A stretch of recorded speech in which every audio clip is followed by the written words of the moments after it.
Into the international news, and we start it off from Canada.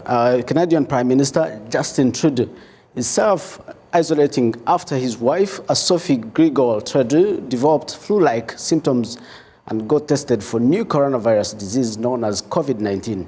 In a press release on Thursday, the Prime Minister's office said that he has received a test for the new coronavirus after her symptoms emerged last night following her return from a trip to the UK, where she has been doing speaking engagements. While the Prime Minister has no symptoms, he's self-isolating himself until her test results are back. To tell us more about this, I'm joined by Arielle Kayabaga, who is the City Councillor in London, London, Canada.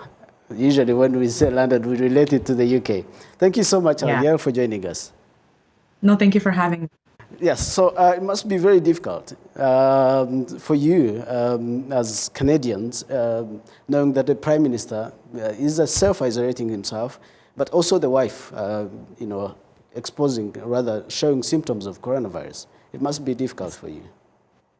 I think that the Prime Minister is exactly what the health, our health experts have been asking us to do, which is if you feel sick, it's best that you isolate yourself to make sure that you're protecting your neighbors, your community. So I'm very appreciative that the Prime Minister has taken that step to protect our community, to protect his neighbors, our families, and his wife as well. And the leader of the New Democratic Party has also gone into self-isolation to make sure that he's also protecting himself and protecting his family and the neighbors and Canadians altogether, because he was also feeling unwell and was showing some signs. So there's no further information on whether or not the wife of the Prime Minister has been tested or has been confirmed to be an active case of coronavirus. We're still waiting on that information, but I think that the step that the Prime Minister is taking shows leadership. As you know, in Canada, we only still have 117 cases, 1 death, and out of the 117 cases that are active, 8 have recovered. So we are still on a lower spectrum of the coronavirus, and most of our cases have also been due to traveling, which is something that we're now starting to cancel and making sure that we're making our community safer. And March break is coming up for us next week, and we have been advising different people to take the cautions that they need to take, to wash their hands, to cancel any unnecessary travel plans. And currently, Ontario just issued an extended vacation for kids after March break to make sure that we're containing the virus, as it has shown that it spreads very quickly and it's spreading through the travels, especially in Canada. Canada has retained a really small number of these coronavirus cases, but we're seeing more and more as people continue to participate in conferences and continuing to travel. So we're going to probably taking more steps towards that coming up, and we look for that leadership. And our health experts continue to inform us and continue to work with local health boards and local medical health officers to make sure that we're staying informed and we're keeping everyone safe. So our Prime Minister is definitely taking the leadership role. It's not an easy situation to be in, to have to self-isolate, but I think that it is the right step that he's taking, and government will continue.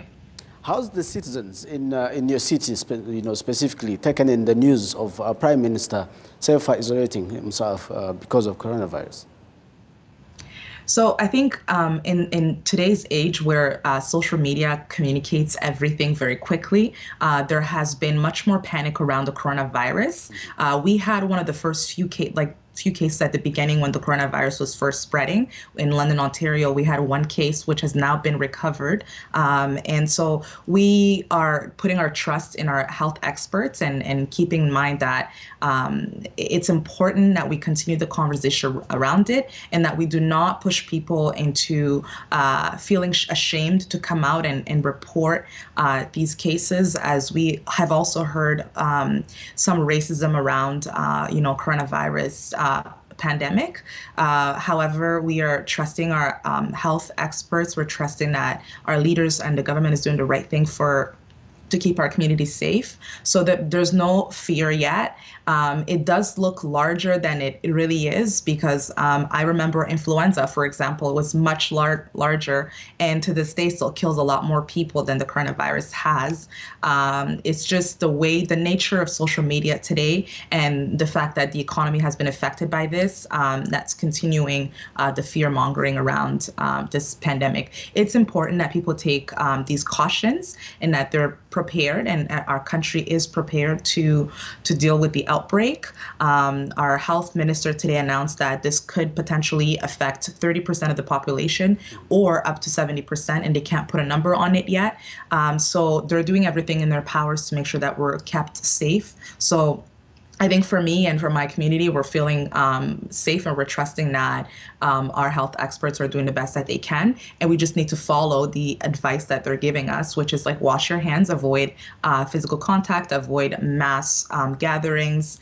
And we're also encouraging people to take those cautions, and while being aware that this will affect people's livelihoods, and the economy and the stock market has been affected. So it's causing a lot more panic, generally speaking, on social media and around the world, because it's heavily talked about in the media. But the numbers do not show that this is the largest outbreak that we've had. So we're also trying to keep people informed, and I really commend all of our experts who are doing that work in that manner. Thank you so much, Arielle, for joining us here on Rwanda Television. And in any case, if there is any news, I will be getting back to you for more updates right from Canada and the city of London that you had. Thank you for having me. Thank you so much.